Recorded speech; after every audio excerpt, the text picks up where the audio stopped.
Buenas noches para todos, queridos hermanos. Gracias a Dios que nos podemos encontrar en esta estudiando un fragmento más del libro de Diserto de la Gente que hemos empezado a estudiar hace unas semanas, para no dejar el capítulo 4 pendiente, que nos quedaba allí sino sin tratar. Vamos a dar un pasito atrás en lo que veníamos tratando y vamos a ir al capítulo 4, que nos habla justamente del momento del nacimiento de Jesús, ¿sí?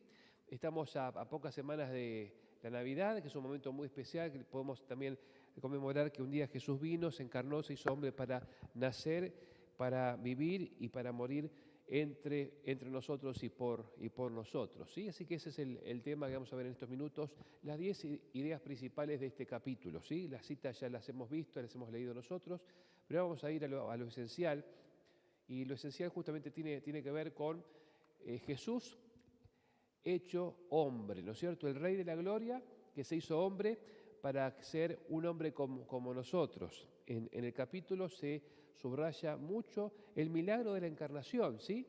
El milagro maravilloso de Jesús encarnado con un propósito muy especial. Y el contraste que se da entre el máximo nivel de gloria, de adoración, ¿sí? Lo más sublime y lo más humilde, ¿no? Jesús, el Rey de la Gloria, se humilló para revestirse de humanidad.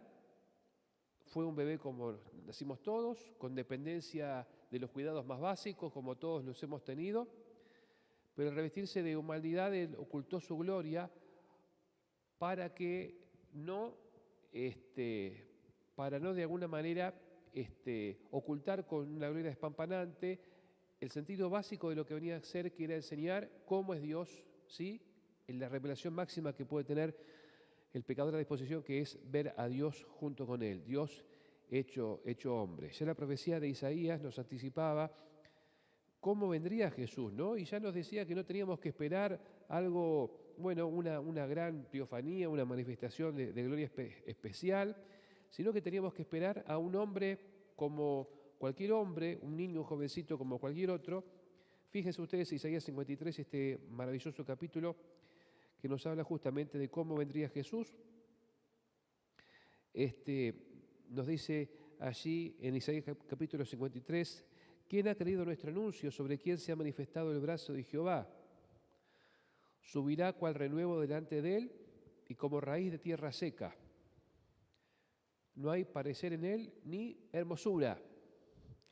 Le veremos más sin atractivo para que le deseemos. Por eso es el deseado de toda la gente, por lo que vino a enseñar, por lo que vino a transmitir, y ese fue el verdadero impacto de Jesús, ¿no es cierto? Él vino como raíz de tierra seca, estudiamos ya hace un par de capítulos, porque era el momento ideal para que el Señor viniera y se manifestara. Había un descontento, una insatisfacción con todas las religiones paganas, ¿sí? Incluso con las filosofías paganas que habían surgido 3, 4 siglos antes de la llegada de Jesús. La tierra estaba sedienta de algo diferente, y por eso, como raíz de tierra seca, Jesús vino en el momento justo, pero sin parecer, sin hermosura, y de hecho no tuvo ni siquiera lugar en un humilde mesón, porque ¿dónde fue a parar? En un establo y en un pesebre. Esa fue su primera cuna, ¿no es cierto? Cuando mi papá nació, cuenta mi familia, que él nació en Quito, porque mi abuelo era pastor allá, así que nació en Quito, Ecuador, y en ese momento estaban de mudanza, así que él durmió esos primeros meses en una valija, ¿no? En una valija. Eso pasa muchas veces con los obreros, ¿no es cierto? Año 47, imagínense. Así que mi tía nació en Ambato, mi papá 2 años después en Quito, y él, bueno, durmió bastantes meses hasta que se pudieron acomodar allí en Quito en una valija. Así que siempre cuando había alguna discusión decían, callate vos que dormiste en una valija, ¿no? Pero eso era mucho lujo, porque Jesús, el Hijo de Dios, ni siquiera dormía en una valija de cuero, sino en un pesebre. En un pesebre fue su primera cuna, ¿sí? Muy bien, vamos a la siguiente, me parece que estamos ahí, a ver. Siguiente diapositiva, no sé para dónde apuntar. A ver ahí, pasamos de allí, sino para poder pasar a la siguiente diapositiva y ver el siguiente pensamiento.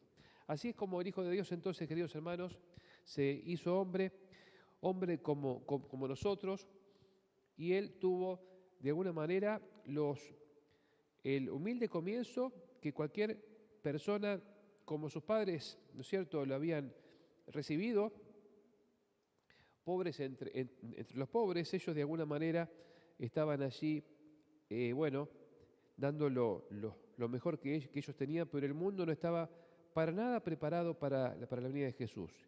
Y no es que no estaba preparado porque no hubiera tenido aviso de ello, porque de hecho la profecía de Daniel 9 de alguna manera estaba alertando sobre eso, sino porque no lo estaban esperando, excepto, como dijimos la semana pasada, dos personas. ¿Qué dos personas? Sí lo estaban esperando. Dos eran. Simeón y Ana, solamente ellos estaban esperándolo, nadie estaba percatado de ello, ¿sí? Así que Jesús ya anticipó por las profecías mesiánicas que él iba a rechazar todo tipo de homenaje, todo tipo de ostentación terrenal y iba a evitar ser influenciado desde la infancia por las riquezas, por la grandeza humana, incluso por las enseñanzas humanas. Y tuvo oportunidad de hacerlo, porque teniendo 12 años, lo querían hacer quedar en Sanedrín, para que fuera uno más de los discípulos del Sanedrín, ¿no? Sin embargo, María y José tomaron la sabia decisión de no dejarlo contaminar con esas tradiciones, sino seguir enseñándole el Antiguo Testamento en su hogar, y realmente eso fue lo que hizo que Jesús fuera poderoso en las Escrituras, ¿sí? Él rechazó cualquier tipo de privilegio terrenal y evitó ser entonces contaminado por las influencias de los pensamientos rabínicos que estaban tapando con tradiciones el mensaje del Evangelio ya expresado en el Antiguo Testamento. Vamos a la siguiente, ¿sí? Tenemos el momento entonces cuando Jesús aparece y en esa aparición, ¿sí?, los pastores que estaban allí, dialogando de noche sobre esa promesa que tanto anhelaban, ellos sí también recibieron el privilegio de la buena noticia, de escuchar la buena noticia del nacimiento de Jesús. Fíjense que en el capítulo 2 de Lucas capítulo 2, versículo 13, dice que repentinamente apareció con él un ángel y una multitud de huestes celestiales que alababan a Dios y decían: gloria a Dios en las alturas, y en la tierra paz, buena voluntad para con los hombres. Yo me pregunto cuánto habrá durado esa canción, ¿no? Porque,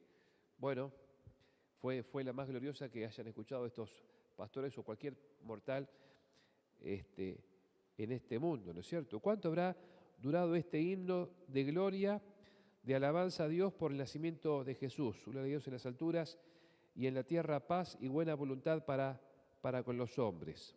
Fue algo notable, pero así como vino la escena, se abrió el cielo, se cerró el cielo. Y entonces ellos quedaron diciendo, bueno, ¿qué hacemos ahora? Vamos a entrar a Belén para buscarlo, ¿no es cierto? Para darle, nuestra adoración también.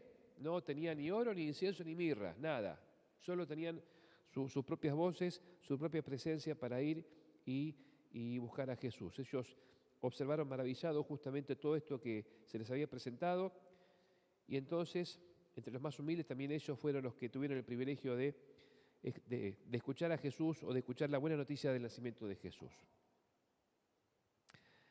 En la siguiente vamos a ver entonces que pese a las repetidas profecías y señales que se fueron dando en el Antiguo Testamento, que daban un perfil completo y detallado de quién sería el Mesías, dónde vendría, dónde nacería, el tiempo de su venida, el tiempo aproximado de su venida, etc., el pueblo de Israel estaba completamente indiferente y no se preparó en su mayoría para recibir al Redentor.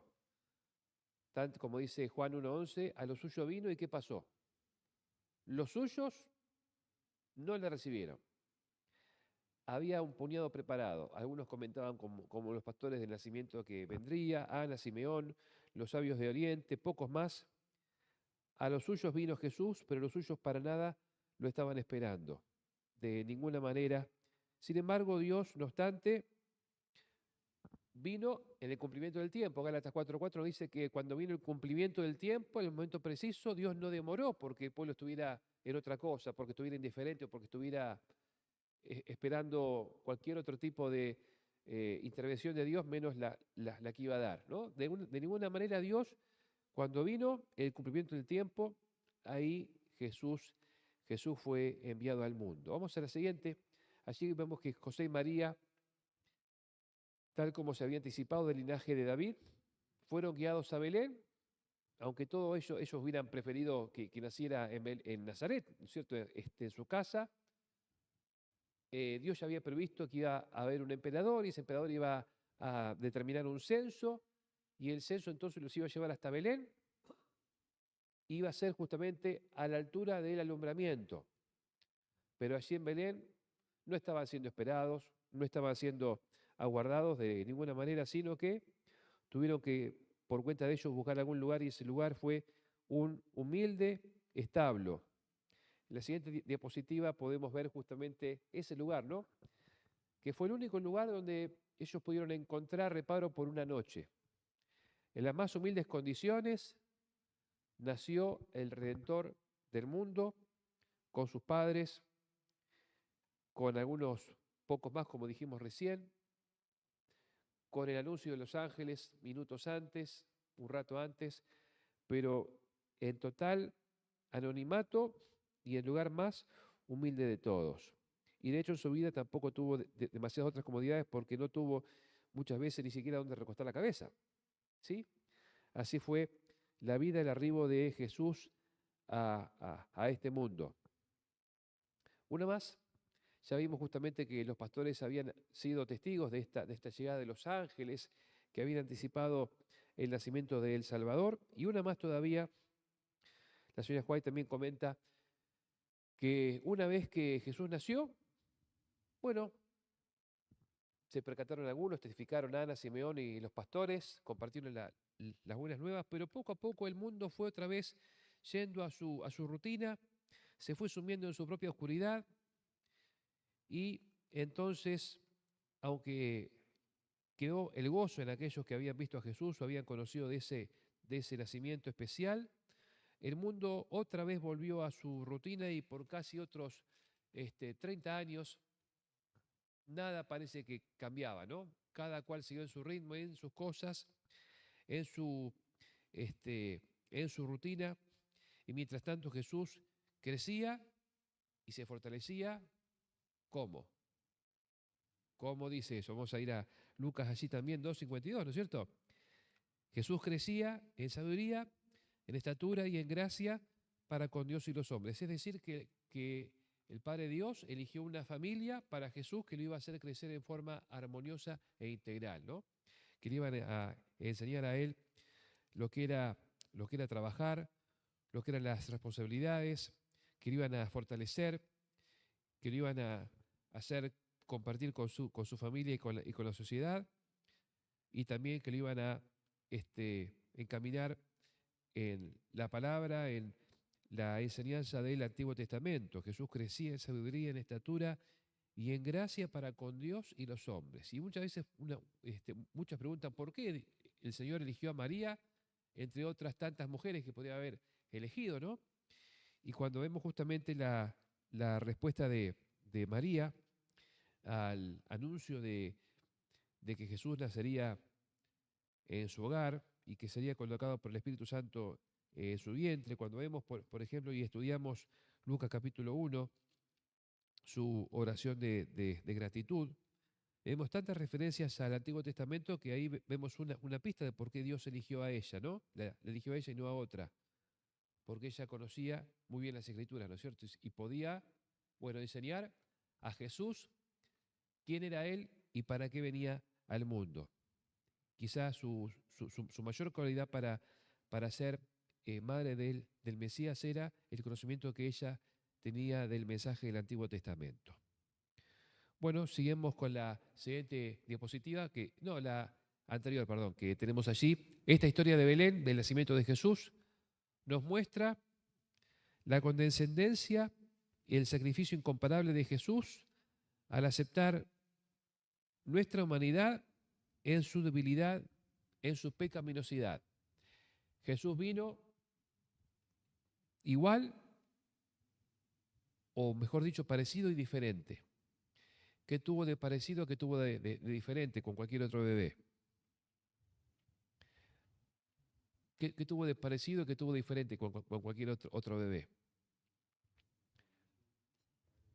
Claro, tenía una condición física igual como nosotros, tenía hambre, tenía sed, tenía cansancio, limitaciones físicas como nosotros, pero no tenía el egoísmo que tenemos nosotros como bebés, que la primera palabra que aprendemos es mío, más que papá y mamá, ¿no es cierto? ¿Sí? Eso no lo tenía y no lo podía tener para hacer sacrificio, para hacer ofrenda y para morir por nuestros pecados. Tenía que ser un cordero sin defecto, sin mancha, sin no estar mancillado por el pecado para que fuera la ofrenda aceptable para Dios, ¿no? Y Jesús entonces condescendió acercándose todo lo que podía a nuestra situación. Vino y asumió un cuerpo de 4000 años de trajín con el pecado, pero como el segundo Adán, sin inclinación al pecado, al egoísmo, como tenemos los seres humanos nacidos de carne y sangre. La última diapositiva que vamos a ver en el repaso de este capítulo nos habla justamente que fue el plan de Dios, que Jesús enfrentara todo tipo de peligros, de riesgos en su vida, también de situaciones tristes, angustiantes, para asegurar el camino de la redención y para demostrar entonces un amor asombroso, el amor asombroso de Jesús, que vino no en una senda terciopelada desde el cielo hasta la cruz, sino completamente siendo varón de dolores, ¿no? En un camino tortuoso, difícil, empinado, espinado también diría yo, hasta que Jesús murió en la cruz. Tuvo 1001 motivos para decir, me vuelvo, o hasta acá llegué, o no doy un paso más, pero Jesús dio ese paso no solamente cuando vino del cielo a la tierra, sino cuando Él en la tierra cumplió las diferentes etapas de su ministerio, revelando el carácter de Dios hasta que finalmente murió en la cruz. Y por eso estamos contentos y felices que Jesús nació, porque al haber nacido, todo lo demás es una realidad.